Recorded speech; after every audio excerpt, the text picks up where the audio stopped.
दोस्तों, आजकल किसी के ऊपर भी भरोसा करना बड़ा मुश्किल हो रहा है। जमाने के बदलते समय के अनुसार हर एक इंसान अपने अपने स्वार्थी जीवन के साथ अपनों को भी भूलता चला जा रहा है। समय इस कदर परिवर्तित हो रहा है कि किसी के पास भी इतना समय नहीं है कि कोई किसी से 2 मिनट बात ही कर ले। दोस्तों, एक ही ऐसी ही घटना सामने आई है जिस घटना को सुनने के बाद आप लोग सोचने पर मजबूर हो जाएंगे कि क्या कोई ऐसा भी कर सकता है। तो चलो शुरू करते हैं दोस्तों। आज की घटना बिहार के पटना शहर से सामने आई है, जहां एक पुलिस प्रशिक्षु की बहन को उसके ही बचपन के मित्र और पूर्व प्रेमी ने क्रूरता से मार डाला। संजना, जो आनंदपुरी में किराए के घर में रहती थी, की मृत्यु कल्पना से भी परे भयानक थी। आरोपी सूरज ने कुछ महीने पहले शादी कर ली थी, लेकिन जब संजना की शादी तय हुई तो वह इतना क्रोधित हो गया कि उसने संजना को दर्दनाक मौत दी। पटना पुलिस ने त्वरित कार्रवाई करते हुए 12 घंटे के भीतर इस हत्याकांड का खुलासा कर दिया और सूरज को वैशाली से गिरफ्तार कर लिया। जांच से पता चला है कि सूरज पिछले 3 महीनों से संजना से नाराज था, क्योंकि वह किसी और से विवाह करने वाली थी। उसने संजना की हत्या की योजना पहले से ही बना रखी थी। एक दिन वह मुजफ्फरपुर से पटना आया और अचानक संजना के कमरे में घुस गया। उसने संजना से कहा कि वह उससे अंतिम बार मिलने आया है। धोखे से उसने पहले 27 वर्षीय संजना के साथ शारीरिक संबंध स्थापित किए। फिर मौका पाकर उसने संजना की गर्दन पर कैंची से वार कर दिया। गले में कैंची लगने के कारण संजना चीख भी नहीं पाई। इसके बाद सूरज ने उसके पेट में भी कैंची से कई बार हमला किया। जब संजना अपनी जान बचाने के लिए रसोई की ओर भागी तो सूरज ने उसकी जांघ में कैंची घोंप दी।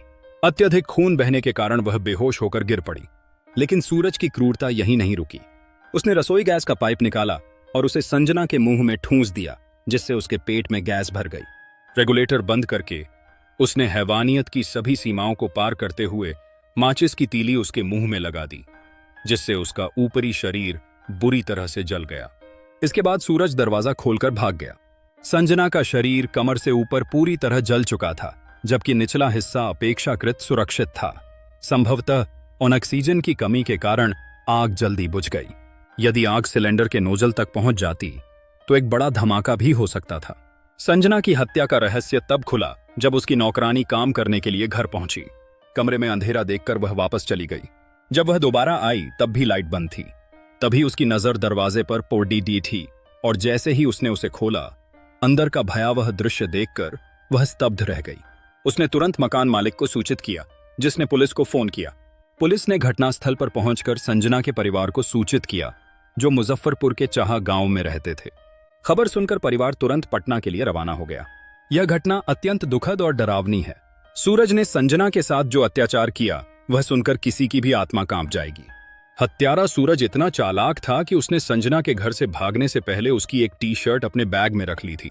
वहां से भागकर वह एक दुकान पर गया और बाथरूम में उसने अपने खून से सने कपड़े बदल लिए।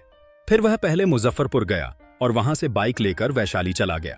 पुलिस को गुमराह करने के लिए उसने अपनी बाइक कहीं छिपा दी और चोरी की रिपोर्ट दर्ज कराने थाने जा रहा था। तभी पुलिस ने उसे पकड़ लिया।